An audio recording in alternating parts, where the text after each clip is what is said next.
Hello everybody. Let's get settled here. Okay, so I wanted to make this video mostly for me so that I can look back on it and remember what happened this year, but also for anybody that's interested in my story of what happened. This year has been really hard on me. There's been a lot that happened.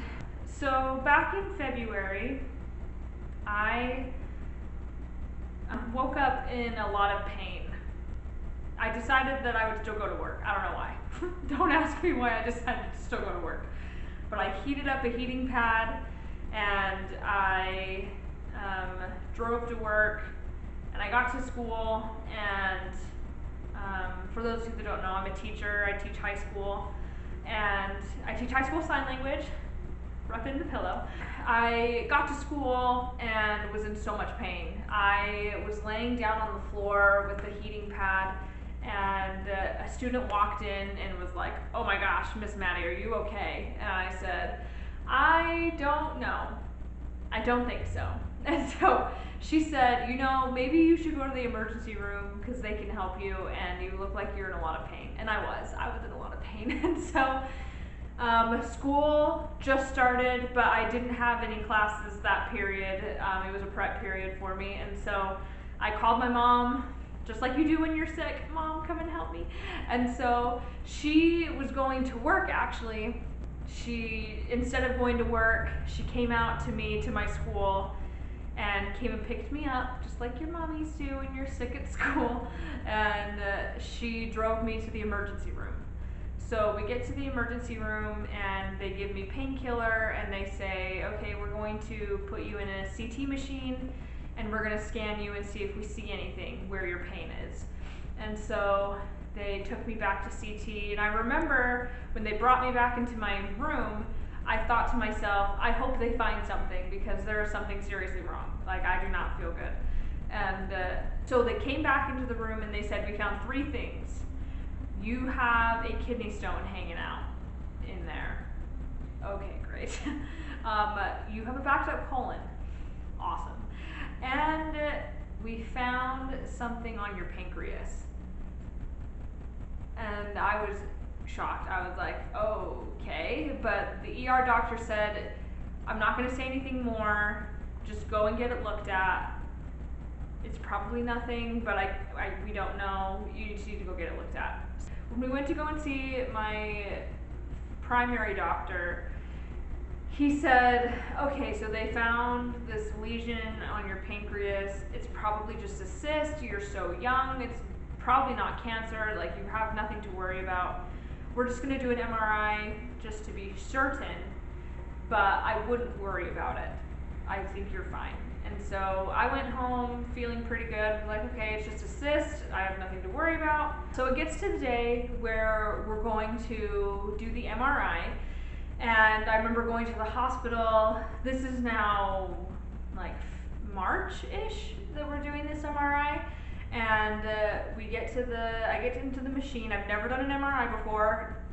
They make the weirdest noises, I'm just saying. And they stick me in the machine and they do contrast, and I'm there for like 45-ish minutes as they run the machine. And the whole time I'm thinking, okay, I'm fine. I have nothing to worry about. It's not going to be cancer. It's just going to be a cyst and everything's going to be fine. And so we get the MRI results back. In the results, it shows possible malignancy, and that it's partially a solid, and I can see that on my portal, but I never get a call back from the MRI people about it. And so they call me, and finally they call me and they're like, "Okay, we're calling you about your biopsy." And I was like, "I'm sorry, what? A biopsy? I still don't technically know what my MRI showed." And so they said, "Oh boy, call your doctor back and tell them that you need your results." And so I got really worked up. I was at work, actually, and I got that call about scheduling a biopsy in the middle of a meeting. So I stepped out into the front office and just started crying. I was just crying, and they were like, "What's wrong?" And I said, "I think I might have cancer, but I don't know." And we scheduled a biopsy. They did it endoscopically, which means they went down the mouth, down into that area to get a needle biopsy of it. And when I got those results back, it showed that it was cancer, which was shocking to me because I had been told numerous times by people that I probably didn't have cancer, that it was probably just a fluke, like a cyst, a growth, nothing to worry about. And so I waited and waited and waited. It took 2 weeks. 2 weeks for my doctor to tell me I had cancer. I found out through like the little portal app that I had cancer, and it took my doctor 2 weeks to tell me that it was cancer. And let me just follow this up with, my uncle is a CEO of a hospital, and I'm not just like trying to throw that around, it's part of the story. And so I called him, and my mom and I were like, what do we do? This doctor won't get back to us, like, is there anything that we can do? And he happened to know the president of the organization that my doctor is in. And so he called him, and within an hour, my doctor called me. And he apologized profusely for not giving me my results on time. And I don't know what that conversation was between the president of that company and the doctor that he works under, but I don't think it was a great conversation. I get the results finally from my doctor, who says, I'm going to refer you to this amazing surgeon, and you're going to need something called a Whipple. I did not know what a Whipple was. It sounded complicated, it sounded really difficult, and I did not know what I was in for, shall we say. Now, all this time, my classes, my students have no idea that I have a cancer diagnosis, no idea. And now it's like April, and I'm getting a call about getting a PET CT scan, which is what they do to like locate the cancer and figure out like if it's well defined, if they're spreading out anywhere. And so I get that call during class, and now at this point I'm like taking phone calls because I don't know what they're about, I don't know if they're important, and so I'm taking phone calls. So I leave my class to go out in the hall to schedule my PET CT scan to figure out about the cancer. And I was gone for like a half hour. This took a really long time to schedule. And so my classes, I'm kind of in and out of the room to check on them, to make sure that they're okay, that they're doing what they're supposed to, as I'm on the phone with the hospital trying to schedule this. And I get back to my room, and I should note that this is the week before spring break. So this is like the Friday before we're gonna be gone for a week. And I get back into my room, and everybody's like, oh my gosh, what was that? You were gone for so long. I was like, it's okay, everything's fine. Nothing to worry about. And one kid looks at me and says, if you had cancer, you would tell us, right? And I just start to cry. I can't do it. And so I leave the room and run down to the office. The office knows that I've been like finding out about this cancer stuff, and so they told me if I ever needed somewhere to go, then I could go down to the office. And so I run down to the office just crying and trying to figure out what to do. The bell rings in like 15 minutes, and so they're about to leave for spring break, and I just ran out of the room crying. And so my administrators were like, don't worry about it, we'll go talk to them and let them know that you're okay.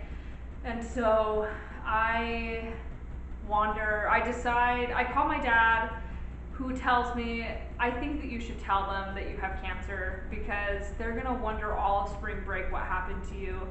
And so I go back to my room and I sit down, and I'm still crying, and I tell them, you know, like, I don't know if you remember back in February, but I got really sick, and They found something on my pancreas, and we know it's cancer.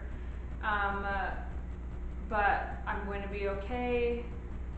I'm going to be taken care of. Everybody was crying. I was crying. They asked if they could hug me, and so we were all standing there in a big bear hug, and it was really sweet. And then they went off to spring break, and I knew that I had to tell people about it because word was going to spread. And so in a faculty meeting, I stood up and I told my coworkers that I found out that I had pancreatic cancer and that the students would be finding out. The PET CT scan came back showing that it was well defined, and the needle biopsy results showed us that even though it was malignant, it was growing slowly, and they diagnosed it as a neuroendocrine tumor. So a little bit of backstory about pancreatic cancer. There typically are two different types of tumors you can have. You can have a neuroendocrine tumor and a neuroexocrine tumor. Exocrine tumors are the kinds that are fast growing, that they spread easily, and they're very dangerous. Endocrine tumors grow slowly, they don't tend to spread as quickly, and they're more easily managed than exocrine tumors. I felt really lucky that if I had to have pancreatic cancer, that it was an endocrine tumor because it's more easily treatable. When I first had my meeting with my surgeon, he told me, he's like, you know what, like, you're gonna be totally fine. You're so healthy and young. You'll probably be in the hospital for 4 days, and surgery shouldn't take like more than 4 or 5 hours, and you should be up and walking really soon. Like, it's gonna be a really easy time for you. I don't suspect anything going wrong, and you should be home soon, and I wouldn't suspect anything serious happening to you. As my surgery came closer, I became more and more nervous about my surgery. The Whipple procedure is one of the biggest abdominal surgeries you can get. They disconnect, take out parts of you, reconnect other things. They take off the pancreas, the part that has cancer on it, and reattach it to your intestines. They take out your gallbladder. It's a very intense surgery. If you're curious about it, there's a really cool Play-Doh video that you can watch where they Play-Doh the surgery. I watched that a couple times beforehand just so I could get the feel of it. And when it was time to go into surgery, I became super nervous. Surgery took about 6.5, 7 hours, my longest surgery I've ever experienced. And there were complications that happened during the surgery. Nothing life-threatening, thankfully, but just things that should have gone right went wrong. I woke up with tubes coming out of me and drains coming out of my sides, and now I have this giant scar down my stomach, and I was all bandaged up. It was really painful. I distinctly remember my first night in the hospital after surgery. They make you sit up on top of the bed, like they dangle your feet off the bed, and they make you try to support yourself as you're sitting up, and it was so painful. I remember just crying as they were trying to have me sit up on top of the bed. And for people who have had the Whipple, I'm sure you remember how much they make you walk and try to get you up and going, and that was really hard. The first couple of days were really difficult, trying to get up and out of bed. It's just so painful. Everything, you would be so surprised to know how much of your abdominal muscles are used, even just in day-to-day things like lifting your legs. You use abdominal muscles. It was so painful doing just normal things. So I developed pancreatitis about a week after my surgery, and I'm still in the hospital at this point, and it was really painful. I didn't know what was wrong with me. They did a CT scan, showed that I had pancreatitis, and that was why I was in so much pain. I had an NG tube and a feeding tube, and that was because after surgery, your stomach, it's really common for people to not be able to, your stomach kind of stops functioning because your stomach like pushes food down into the intestine so that it can continue through the digestive process. But during the Whipple, they disconnect your intestines from the stomach and then reconnect them. And doing that kind of causes your stomach to stop moving, which means that food will just sit there and it'll keep piling up until it comes out another way. And so they have to do an NG tube to take everything out of the stomach.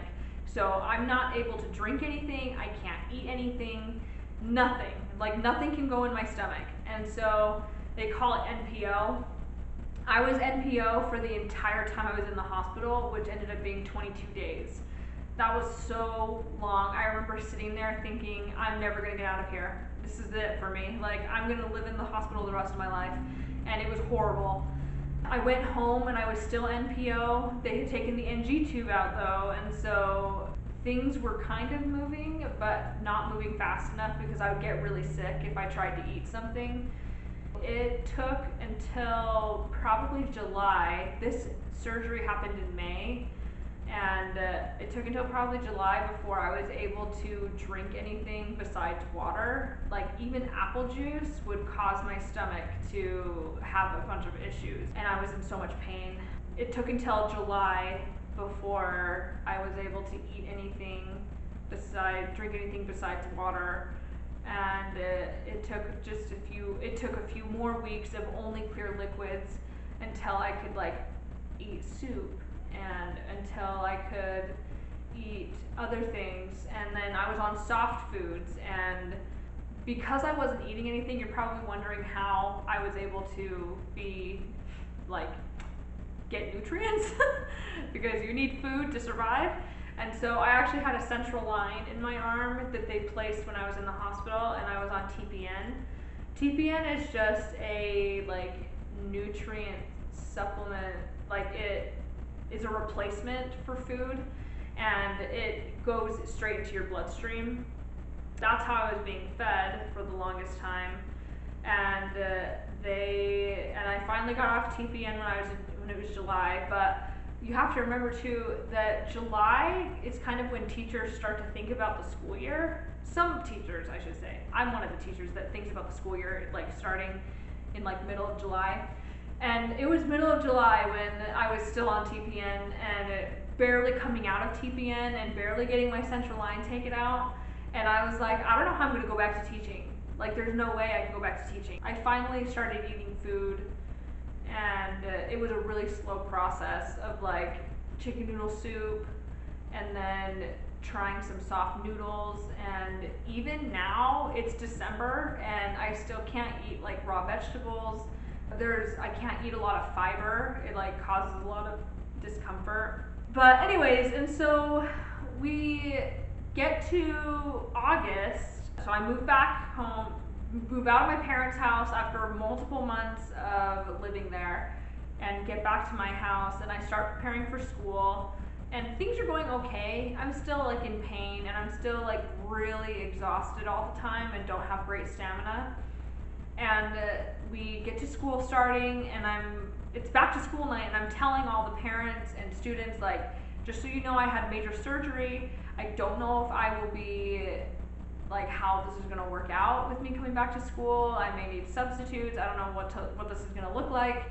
And I remember the third day of school, it's a Friday, and we've only been in school for 3 days, and I'm so tired, and I'm in so much pain from like my surgery, like my surgical scars and stuff.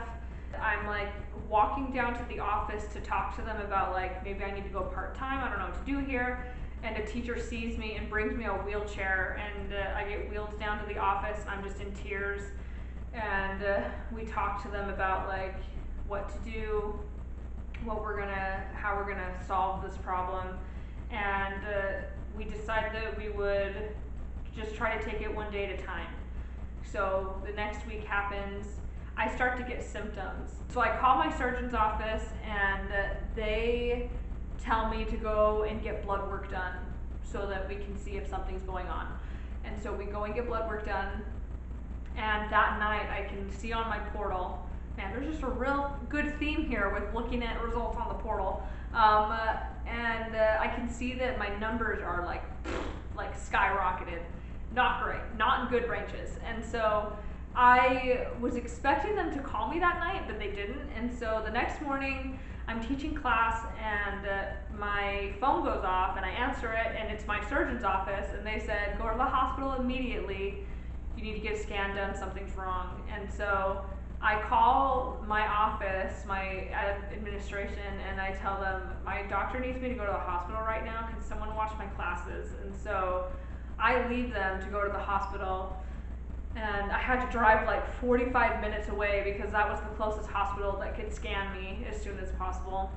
So I get my scan, and my doctor calls me, my surgeon calls me, and he says, okay, you have a blockage in your bile duct, and you're gonna need to go and we're gonna need to get that fixed through an ERCP, which is just basically where they go in through the mouth and they try to like fix the blockage through that.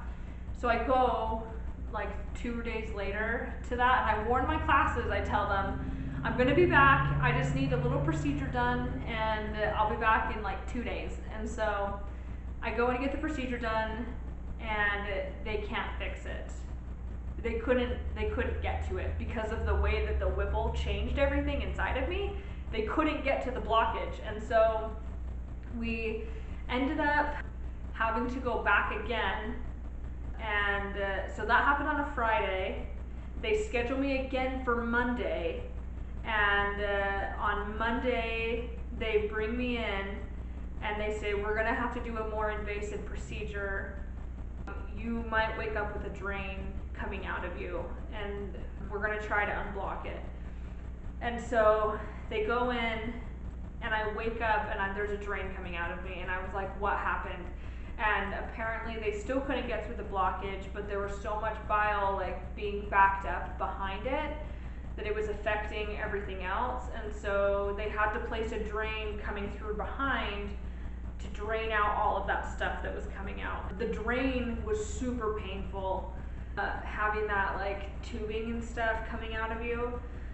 And so they admitted me to the hospital where I stayed, and I started getting really sick. I was in a different hospital this time, and the doctor came over and said, we don't know what to do with you. We don't see a lot of Whipple patients. We need to transfer you up to your surgeon's hospital where you were originally so that he can take care of you.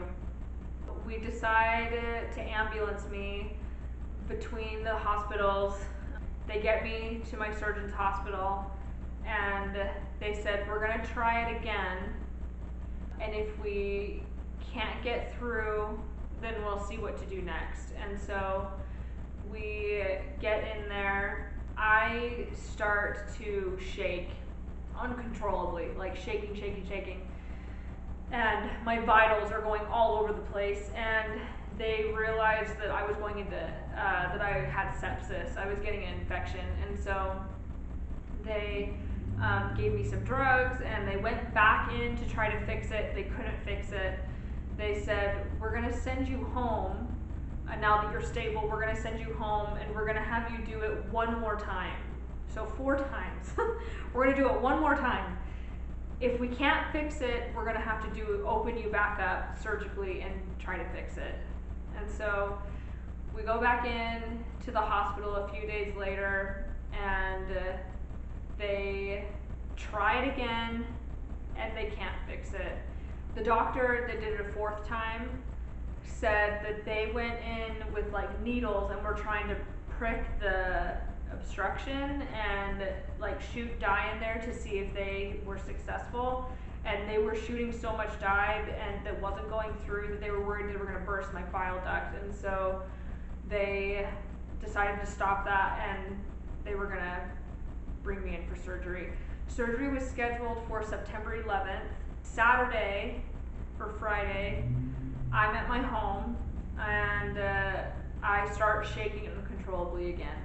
And I called my mom, who was in another room, and I knew that this was sepsis again, and I didn't want to go into septic shock. So we called 911, and the paramedics arrived and came to my bedside, and they took my vitals. They were like, oh, I don't know what we should do. So we called my surgeon directly, and he said, bring her by ambulance to my hospital. We need to fix this as soon as possible so that she can be surgically ready for Monday. And so they brought me in the ambulance, and I started throwing up uncontrollably, and so they turned on the lights and the sirens, and we lights and sirened me all the way back up to the hospital. I was so frustrated after all of this, like after having cancer and then getting that Whipple procedure, being in the hospital for over 3 weeks. I thought I was in the clear. I was off TPN, my central line was out, like everything was going okay. I had started school again, I was working, and then everything tanked. And so school had started a month before, right? Now we're at September 11th, where I'm having another surgery. They opened me back up again, like the same surgical scar. They opened me back up. They had to go in and they clipped the blockage at the top and the bottom, took that out, and then reconnected my bile duct. And this time I was only in the hospital for like a week, which was great. I mean, it's not great I was in the hospital for that long, but it was great that I wasn't there for 3 weeks. And so this time it was a lot easier getting up and getting going and walking around. It was still difficult, but it was a lot easier. And they sent me home, and I wasn't allowed to return back to work until the end of first term. So that put me at like the middle of October. So I was at my parents' home again for like a month, just recovering from my second surgery and all the things that had happened. And I was getting emails from the kids about school, and they were stressed out about everything that was happening, and it was not easy. I thought I was in the clear, and then just less than a month ago, I started having different symptoms, and this time my symptoms threw up red flags for diabetes. Now, one of the post-operative complications of the Whipple is post-operative diabetes, because your pancreas is damaged now, and so it doesn't produce enough insulin. It's one of the things that my doctor said shouldn't happen to you. You're healthy, you're young, everything's going to be fine. And now I'm having symptoms of high blood sugar, which I didn't realize. And so I happened to have a glucometer, and so I took my blood sugar, and the monitor said high, which is not good, because that means that your blood sugar is so high it's off the charts and they can't read it. And so I called my uncle, whose son has diabetes, and he told me I should go to the hospital, which I did not want to do after all of these things that have happened. And so whatever, let's go to the hospital. And so we go up to the hospital, into the emergency room. They take my blood, and we find out that my blood sugar is almost 800, which, if you know anything about blood sugar, that's dangerously high. It's dangerously high. And they basically told me, like, yep, you're diabetic, and we're going to admit you so that we can give you diabetes education, and so that we can try to help you manage this. I was admitted into the hospital. We were in the emergency room, like, not the waiting room, but like in the room of the emergency room.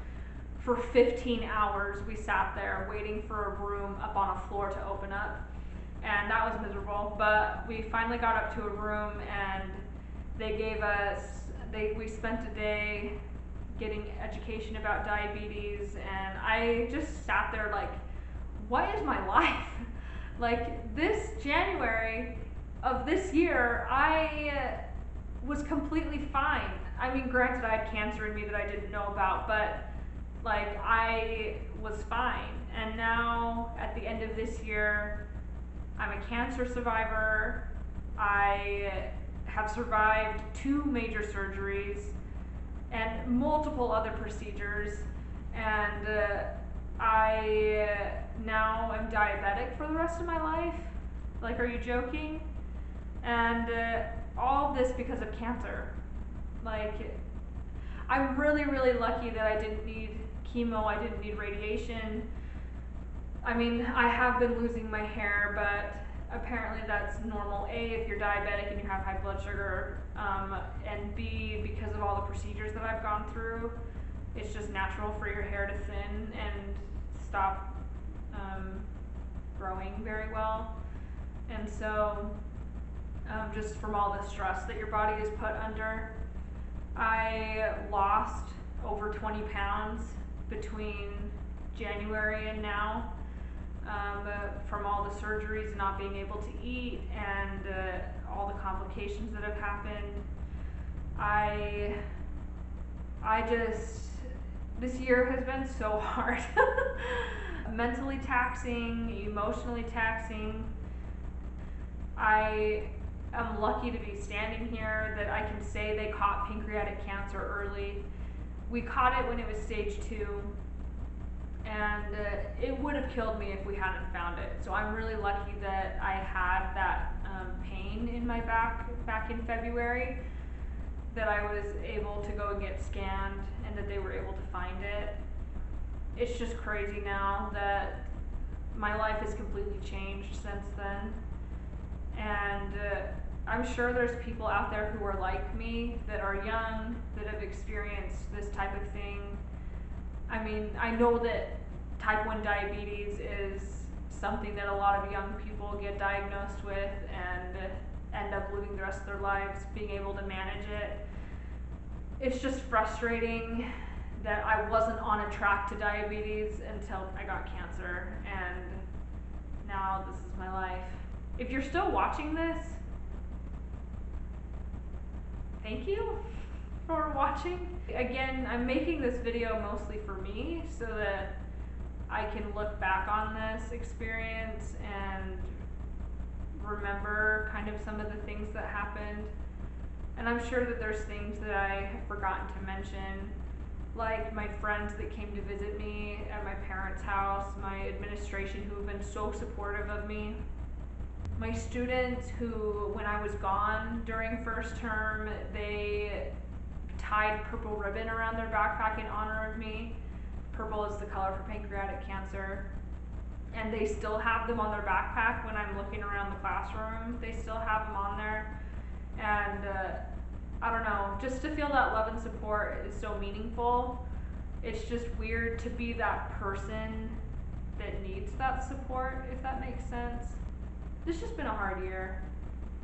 I'm excited for 2023 to end. I really hope that 2024 is completely uneventful and that there's nothing to do.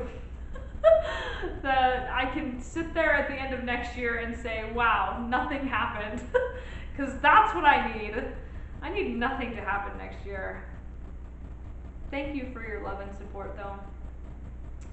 And I am glad to still be around, that they were able to take it out, that I'm cancer free. I have my next scan next month to make sure that all the cancer is gone, and I hope that it is. Well, thanks for watching, and hopefully next year I'll have better things to talk about than all the sad stuff. But alright, good night.